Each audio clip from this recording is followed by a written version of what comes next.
Well, hello everyone, and welcome to Dimwit Criminals. My name is Carrie, and Miss Letecia, Miss Stauch herself. She is a hot mess, you guys. Have you ever seen a child that has done something wrong and they're getting caught, and they go through that whole process of I didn't do it, no, I didn't do it, and they have that face and they act funny and all that, but they did it, and they kind of know they're getting caught. This is Letecia going through this whole process because we've just watched, if you watch the video that I just dropped this week, it was the interview between her and Al and the police officers. That was kind of like the initial interview.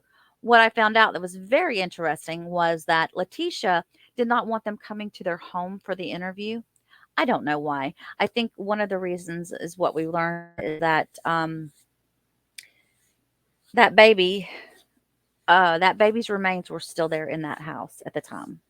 That's what some people were suspecting because I think this was the 29th that this was done.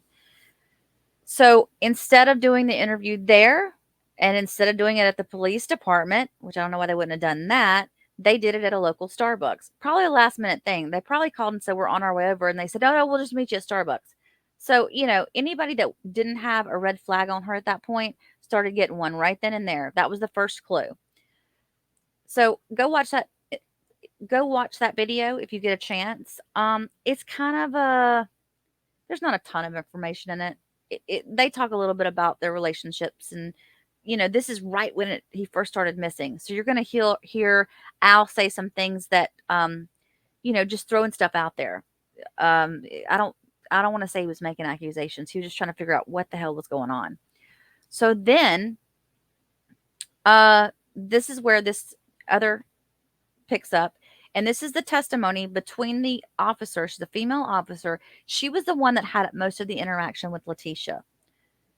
And we're going to listen to what she has to say here. I think this is only like 10 minutes total, you guys. So it's, and it's full of good stuff. Some point later that particular day, 3:45 p.m., did you reach out to the defendant again by phone to request particular items? I did. What were those items?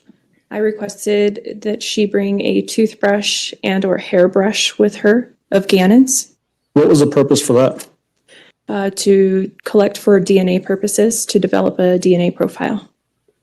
Is that a common thing to do in a missing child case like this? Yes, Why is that? because if the child is located and is deceased, we're able to identify them. By comparing the DNA from the body to the DNA profile that you might gather from toothbrush or a hairbrush? Yes.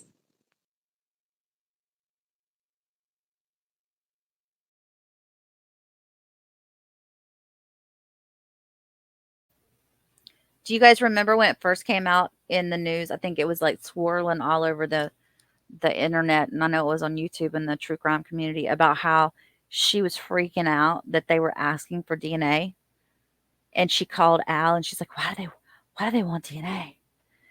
I think that is what made her. I think right after this is when she went and did that interview with that guy that's so well known, the one with her where her back's to the camera. I have that too somewhere in here. Were you making efforts to get the defendant down to the sheriff's office to sit for a formal interview? Yes. While that was happening, did Al Stauch, Gannon's father, show up at the sheriff's office and actually sit for an interview? Yes, he did. Was that about 4:30 p.m. on January 28th? Yes. Did you send a text to the defendant asking her to come down at roughly the same time? I did. Did she come down? No, she did not. Did she even respond to your text message? I don't believe she responded initially, no. Okay.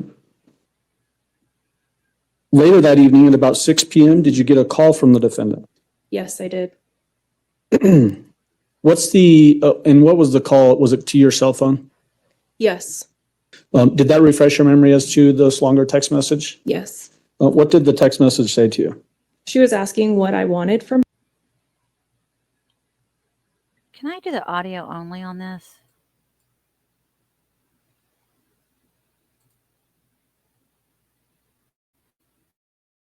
I don't want to mute it.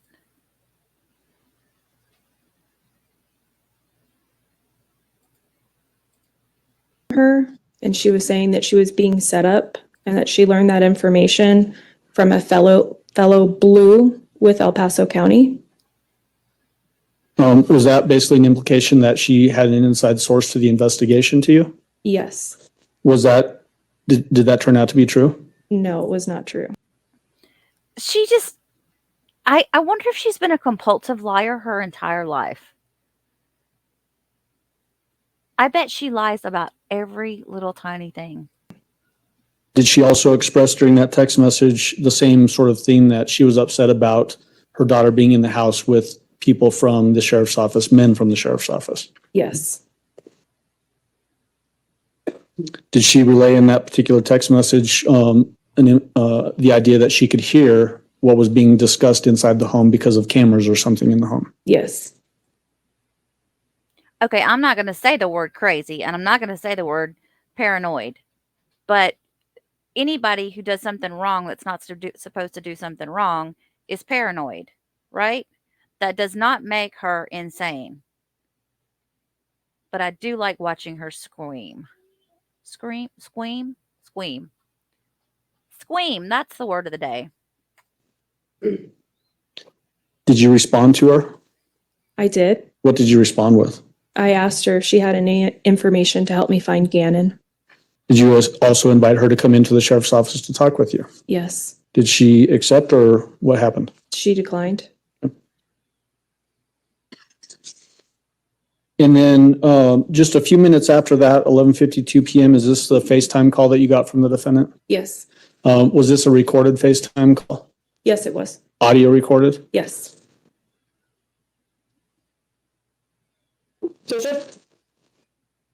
I'm just trying to figure out, I got your message about something. I talked to you earlier. You didn't say anything else. I'm just trying to I'm confused at what you want me to do, what's going on. You talked to me, now you want to talk to me again. Well, you sent me that message saying I don't know what you want from me, so. Yes, because I mean, my child couldn't leave. I couldn't go home. I don't have anywhere to sleep. I mean, like, I just don't understand. Well, I'm sorry. I mean, that sort of kind of came out of left field for me. All I'm trying to do is gather information to find Gannon. I don't understand what you mean came out of left field. My own child could not leave, so how is that out of left field? What do you mean your child couldn't leave?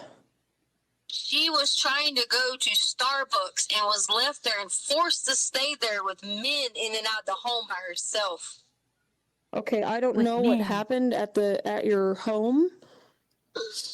I know that she was offered the opportunity to come into the office and she didn't want to, so she didn't go into the office. But what does she need to go in the office for? She can't go get food. She can't go get coffee and have to be asked why she gets coffee. Either Starbucks app to see that she gets coffee like every day.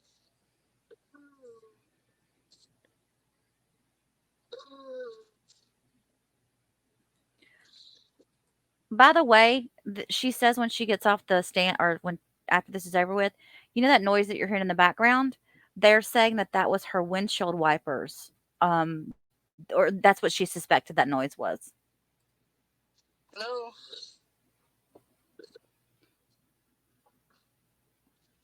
Is there anything more that you might be able to share with me to help me find Gannon? Just give me this.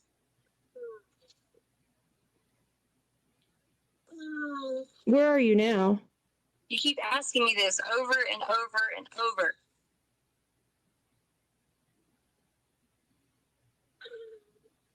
Where are you now? I'm not going in to talk to you Okay. without an attorney when you already talked to me earlier. Okay. That's perfectly fine. But I just don't understand what's going on.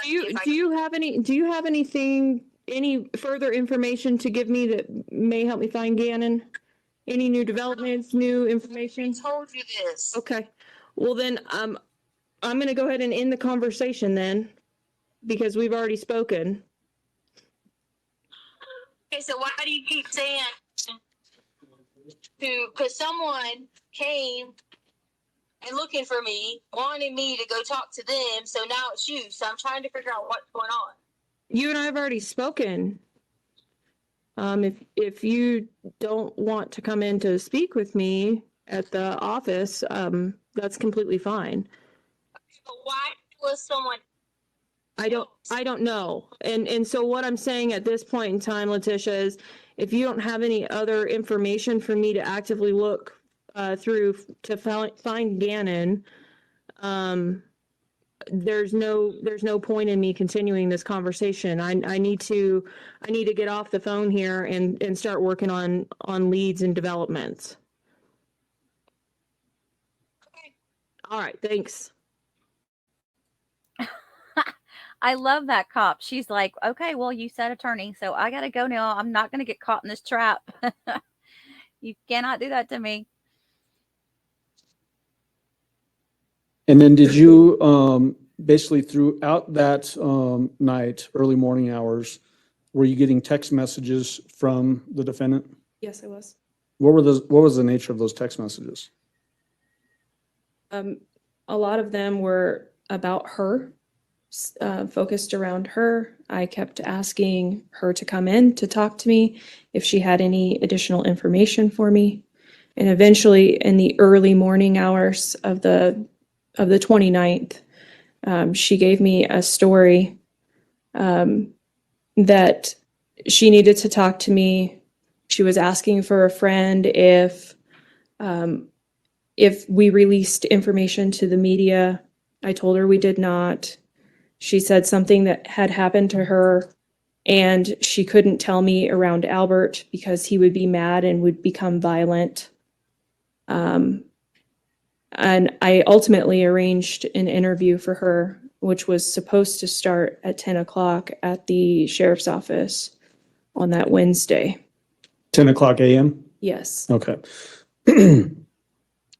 Was it odd to you, as you're describing those text messages, the early text messages, that the focus from her perspective was on her as opposed to finding Gannon?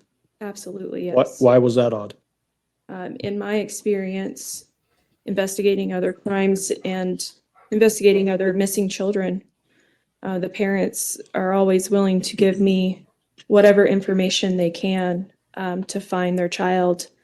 And I've never experienced a parent being concerned about their own well-being or welfare while their child is missing. In those text messages, did she also describe injuries that Gannon had suffered? Yes. What were those? She said that he had blood on him. Did she say from cuts? I think the reason that she kept bringing that up is because at that point she realized that they had found her tennis shoes with blood on them. Yes. Did she also describe burns? Yes. Did she deflect any cause of those injuries away from herself? Yes. Did she in fact say that she did not hurt Gannon? She did. At that stage of the investigation, was that an odd development that she's now indicating that he was hurt, but she didn't hurt him? Yes. In what way? Most times, if you don't know what happened to somebody, you wouldn't put yourself out there to say that you didn't do something to that person. Zing, zing, zing. So you mentioned that you arranged in these text messages to have the defendant show up for an interview at the sheriff's office at 10 a.m. on January 29th, which would be Wednesday. Did she show up at 10 a.m.? She did not. So what happens is she shows up at noon and her car has been just gotten out of the car wash because it still has water dripping off of it and it was not raining outside. So they knew for a fact that she had just come from the car wash. And I think, if I'm not mistaken, I think they even have some video from the car wash cams that she was out there. So yeah, that's it for right now. Until then, tonight, live stream, we're going to sit here through the whole, well, through the first part that they've played so far in court. of her in the interview room with this woman. Bring your barf bag if you think about it, and grab a cup of coffee and join me, please. I'd love to have you here. Y'all have a blessed evening, and I'll see you soon.